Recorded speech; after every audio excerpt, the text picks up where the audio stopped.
Well, Mariam Wahba is an analyst at the Foundation for the Defence of Democracies, and she's written a piece on the Brotherhood's media empire for the Free Press, and she joins us now to talk more about that. Good to see you, Mariam. Thank you for joining us on the programme. And for those who don't know, first up, what is the Muslim Brotherhood and how does it relate to Hamas, Qatar and Turkey?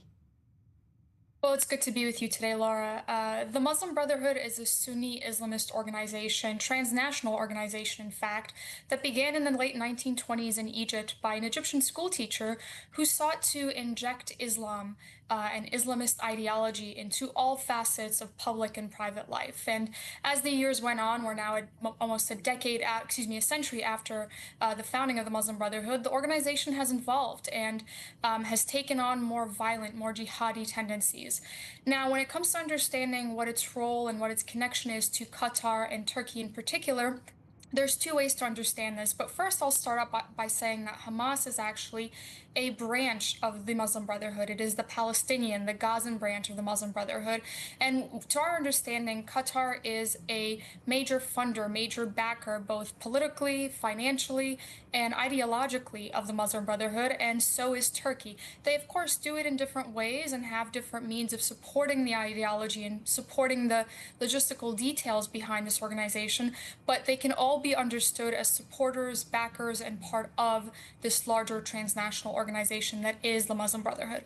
And the Muslim Brotherhood as an organisation is banned, it's outlawed, isn't it, in numerous Arab countries, most famously Egypt, of course.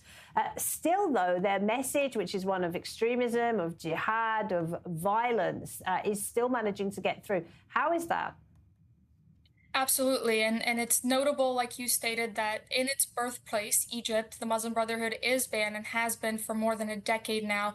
And you ask a very interesting question. How is it, even though that they are banned and outlawed, the Muslim Brotherhood is able to reach millions of Arabs and millions of Muslims across the Middle East and beyond every single day? And the answer to that is they have learned and evolved through centuries, through periods of suppression throughout the decades since they've been a functional organization, how to act, how to function even when they are banned and ostracized. There's been decades of periods of repression by the Egyptian state, and the Muslim Brotherhood has adapted and learned how to operate elsewhere, yet continue to penetrate and infiltrate certain societies and certain populations. The US Secretary of State Marco Rubio said back in August that he was looking into designating the Muslim Brotherhood as a terrorist group. Do you think that's likely to happen? Look, this is the crux of the issue, right? The Trump administration has signaled that it has a vested interest in designating the Muslim Brotherhood, and it's trying to figure out exactly how to do this. And this isn't the first time that the Trump administration has attempted to designate the Brotherhood. We know during President Trump's first term, there was momentum behind designating the Muslim Brotherhood. But because the organization is so nebulous, they have no headquarters, no specific leader, and chapters operate autonomously, it becomes really hard to designate an organization like that has no nucleus, that does not announce itself in the way other organizations do. What's different about this time is that the administration has also signaled that it has a better understanding of the Muslim Brotherhood. It has a better understanding of its branches, its offshoots, which ones meet the criteria for designations and which ones don't. So to answer your question more succinctly, I think we do have a high probability that the Muslim Brotherhood does get designated as a foreign terrorist organization under the Trump administration this time around. And Mariam, the headline of your excellent piece ends with what to do about this. How can we counter this? So how can the world counter this very sophisticated and powerful messaging from the Muslim Brotherhood? Absolutely. This is kind of a two-parter question. I think when it comes to figuring out how to repel the Muslim Brotherhood operations and stop them from expanding across the Middle East and beyond is look to our Arab partners who have done so successfully. Let's look at Egypt. Let's look at the UAE. Let's look at the Kingdom of Saudi Arabia.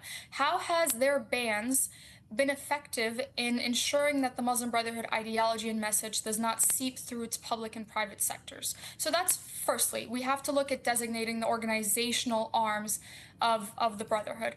Now, my second piece, what it tries to address is even places where the Muslim Brotherhood is banned, its message is still pervasive and still manages to reach millions of phones every day. And that is what I advocate for in my article, is we have to look at the way that the messaging gets to millions of people, and that is the media outlets. What podcasts, what TV satellite channels, what digital shows, what X accounts, what YouTube accounts are parroting Muslim Brotherhood ideology and doctrine without identifying themselves as such? And that is the place to start here. Mariam, great to talk to you. Thank you so much. Mariam Wahba there at the FDD, and I urge everyone to check out her piece on the Free Press.